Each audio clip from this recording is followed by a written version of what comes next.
Bonsoir mesdames et messieurs et mesdemoiselles, j'espère que vous allez bien.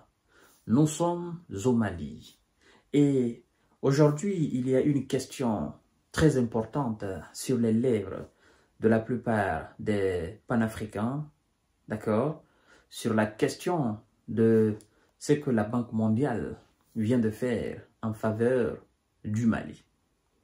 Vous n'êtes pas sans savoir que la Banque mondiale vient d'octroyer un prêt de 100 millions de dollars au Mali. Pour quelles raisons?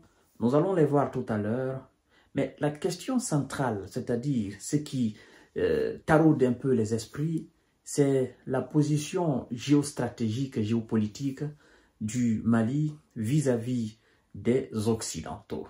Parce que les uns et les autres ne comprennent pas. Pourquoi le Mali et les États du Sahel, c'est-à-dire les États de l'Alliance du Sahel, qui sont en train de se battre pour leur autonomie, peuvent se permettre de recevoir des prêts de la part de la Banque mondiale. Je vais vous expliquer en profondeur comment ça fonctionne, la Banque mondiale, quels sont les membres de la Banque mondiale, comment les fonds de la Banque mondiale effectivement sont regroupés, c'est-à-dire en un mot, comment la Banque mondiale est assise au fait. Voilà. Mais avant de poursuivre le visionnage de l'émission, je vous prie de partager là dans tous les groupes possibles et de vous abonner massivement à notre chaîne YouTube Kanteji Visionnaire le Vrai et activer la cloche de notification pour ne plus rater nos émissions, mais aussi à vous abonner à notre page Facebook que nous avons appelée le Géopolitologue. D'abord, passons cette information et puis nous allons expliquer en profondeur, effectivement, c'est quoi la Banque mondiale. Donc, Washington, la Banque mondiale a approuvé un crédit de l'Association internationale de développement, IDA, d'un montant de 100 millions de dollars pour appuyer le Mali à augmenter l'accès à l'eau potable et améliorer la conservation des sources d'eau dans des villes bénéficiaires. Le projet d'appui à la sécurité de l'eau au Mali, PASSEMA, soutiendra l'amélioration de l'action au service d'eau potable à Bamako, notamment la zone de la rive gauche. Mopti, Sévaré, San, Ouessé, Bougou, Jouila, Bafoulabé, Maïra. Pour Bamako, les travaux commenceront concernant effectivement le transfert d'eau de Djikoronti-Para à la station de Misra et de la station de Misra à Kati Sud. La construction de la station de pompage à Misra, celle d'un château d'eau de 2000 mètres cubes ainsi que des branchements sociaux pour les ménages non raccordés à un réseau d'eau potable. En gros, ce projet, le fonds qui a été octroyé au Mali, c'est pour permettre au Mali d'améliorer ses infrastructures, ses installations, afin de pouvoir donner de l'eau potable à la population malienne. Même si ce n'est pas toute la population, mais ça va permettre quand même d'alimenter des centaines de milliers de foyers, n'est-ce pas, au Mali. Maintenant, la question n'est pas là. La question qui taraude les esprits, c'est pourquoi Mali a accepté ce fonds. D'abord, je dois vous dire que la Banque mondiale est une institution financière internationale dont fait partie Mali. D'accord? Je crois bien que c'est 189 pays qui sont membres de l'institution. Et donc, la Banque mondiale n'est pas une institution américaine, ce n'est pas une institution européenne, ce n'est pas une institution russe, ce n'est pas une institution asiatique, encore moins africaine ou sud-américaine. C'est une institution internationale et 189 pays sont membres, si je ne fais pas erreur. À l'image de l'ONU, l'Organisation des Nations Unies. Bien que ces institutions soient dominées par les puissances de ce monde-là, il faut dire que le Mali, la Guinée, la Côte d'Ivoire, la Russie, le Japon, la France, tous ces pays sont membres de, n'est-ce pas, l'institution financière internationale qui est la Banque mondiale. Maintenant, comment la Banque mondiale se fait de l'argent pour financer les gens? La Banque mondiale est financée par les pays membres, par ces pays membres. Chacun paye, n'est-ce pas, sa part en fonction effectivement de ses revenus. Et donc, les plus grands, n'est-ce pas, c'est-à-dire ceux qui font réellement le véritable fonds de la Banque mondiale, ce sont les 40 pays les plus riches de ce monde-là. Donc, parmi ces 40 pays, vous avez les États-Unis qui est aussi à la tête, vous avez les nations européennes, vous avez le Japon, et vous avez effectivement aussi la Russie. Vous comprenez? Mais nous autres, nos différents pays font partie, nous contribuons, tout le monde contribue, n'est-ce pas, au regroupement de ce fonds-là, de la Banque mondiale. Donc, ne soyez pas étonnés.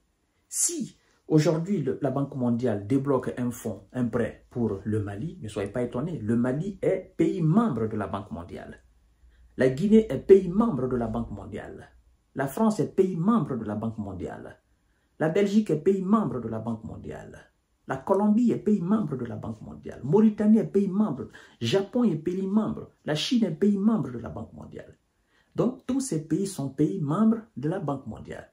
Lorsque vous regardez d'ailleurs la dette française qui se chiffre à 3 000 milliards et quelques, vous regardez la dette américaine, vous regardez la dette de ces grands pays, vous vous demandez, mais comment se fait-il que ces pays sont endettés? Évidemment, non seulement ce sont les gros financiers de cette institution, mais aussi, voilà, ce sont eux aussi qui font de cette institution une institution forte. Et d'ailleurs, vous devez savoir que, je crois bien si c'est le secrétaire général ou bien le président de la Banque mondiale est aussi désigné par les États-Unis d'Amérique.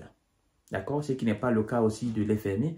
Et je crois que pour le directeur ou la directrice du FMI, ce sont les États européens, les gouverneurs européens qui désignent cela. Mais pour la Banque mondiale, ce sont les États-Unis d'Amérique. C'est vrai, l'institution est dominée par les puissances, voilà, les gros de ce monde-là, notamment les États-Unis d'Amérique. Vous comprenez? Mais Mali est pays membre. Et Mali contribue. Mali paye sa cote, sa part, n'est-ce pas, pour qu'il y ait de l'argent au niveau de cette institution-là. Donc, moi, je pense qu'il n'y a pas d'équivoque là-dessus. Il ne faudrait pas qu'on fasse cela un sujet d'amalgame. Maintenant, si vous devenez un pays assez riche et que vous ne voulez pas, n'est-ce pas, emprunter de l'argent, vous ne voulez pas recevoir de l'argent de la part de cette Banque mondiale, même dominée par les États-Unis, je le répète encore, dominée par les États-Unis, ben écoutez, ça veut dire que vous devenez un pays autonome. Oui. Mais je dois quand même vous avouer que même ces pays qui sont censés être des pays autonomes, ces pays sont endettés. La France est endettée. Les États-Unis sont endettés. Donc, la plupart de ces pays sont endettés. Donc, ce n'est pas un crime. Et Mali ne s'est pas retiré de la Banque mondiale. Non, non, non, non, non, non. La Mali est membre. De la même manière que Mali est membre de l'ONU, c'est de la même manière qu'il est aussi membre de l'FMI, mais aussi de la Banque mondiale. Donc, Mali ne s'est pas retiré des institutions internationales. Faites très attention entre ce qui se passe dans la sous-région en Afrique et au niveau international. Voilà. Faites très attention, n'est-ce pas, pour ces choses-là. C'est très important, mesdames et messieurs. Alors, ici, voilà, je tenais quand même à apporter cette précision pour que les esprits se calment, parce que j'ai vu déjà des réactions là-dessus. Je dis non, là, il faut quand même faire des recherches, n'est-ce pas, pour éclairer la lanterne. Voilà. Mali est pays membre de la Banque mondiale. Donc, Mali a le droit, n'est-ce pas, d'avoir ce prêt-là. Vous comprenez? Ce n'est pas parce qu'on est dans l'AES. Voilà, les pays de l'AES sont membres de Banque mondiale. Maintenant, si ces pays sont en train de se battre pour leur autonomisation, ça c'est autre chose. Mais jusqu'à preuve contraire, ils sont pays membres de la Banque mondiale. Cameroun est pays membre de la Banque mondiale. Donc tous ces pays ont le droit d'avoir un prêt auprès de la Banque mondiale. Voilà. Donc, moi, je ne voudrais pas qu'on le fasse un sujet d'amalgame ou d'incompréhension. Je pense quand même être clair. Voilà, si vous êtes membre d'une organisation, vous payez votre contribution.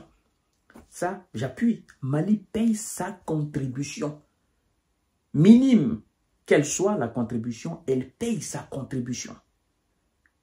Le Niger, minime qu'elle soit sa contribution, le Niger paye sa contribution. Le Burkina paye, la Guinée paye. Tous les pays membres de la Banque mondiale payent leur quota.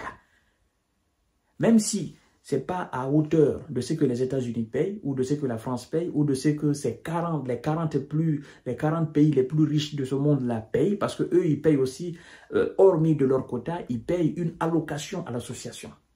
Voilà, c'est que eux, ils payent deux choses différentes. Ils payent leur quota, mais ils payent aussi une allocation. Vous voyez? Donc, ce qui fait que l'institution est dominée par eux. Évidemment, ce sont eux les gros financiers de cette institution-là. Mais cela ne nous empêche pas aussi de recevoir les prêts de l'institution, parce que nous payons aussi notre quota. Petit, voilà, la quota petit qu'elle soit, ou voilà. Ça dépend aussi des États. Si vous ne voulez pas de prêt, d'accord. Mais sachez quand même que ce que vous payez, ça entre dans la caisse de la Banque mondiale. Et vous êtes obligé de payer ça. Obligé de payer. Parce que c'est votre contribution. C'est ce qui fait de vous pays membre de l'institution. Voilà. Donc, mesdames et messieurs, je vous reviens tout à l'heure pour notre série d'informations de décortiquage. Et j'espère bien que les 100 millions de dollars seront utilisés à bon escient. Et j'ai confiance au général président Assimi Goïta. Je sais que c'est quelqu'un qui n'est pas corruptible. Je sais que c'est quelqu'un qui veille aussi au bien-être, n'est-ce pas, de la population malienne. Merci beaucoup et partagez la vidéo dans tous les groupes aussi.